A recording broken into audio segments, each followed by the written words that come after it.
Bilasizlar, ChatGPT bugungi kunda eng ommabop vositalardan biri hisoblanadi. Chunki undan juda ham ko'p odamlar foydalanadi.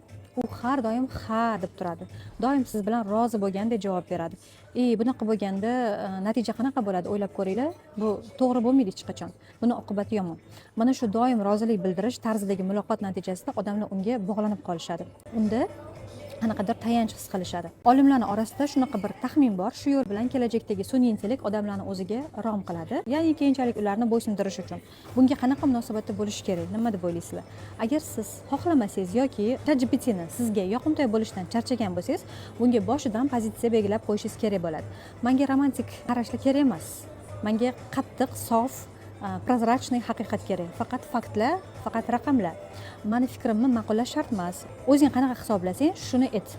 O'zingdagi bilimlarga tayan va buni eslab qol deb boshidan pozitsiya belgilab qo'yishingiz kerak. Keyingi safar ham men bilan aynan shunaqa muloqot qilgin. Har doim men bilan shunaqa muloqot qilgin. Ya'ni shu tarzda siz undagi yaratuvchilar tomonidan berilgan asosiy yumshoqlik sozlamasini olib tashlaysiz va u sizga haqiqiy qattiqqo'l murabbiy kabi bo'lib qoladi. Bundan ham foydali marketing, sotuv bo'yicha, rivojlanish bo'yicha ma'lumotlarni olish uchun menga obuna bo'linglar. Meni profilimni yo'qotib qo'yishinglar mumkin.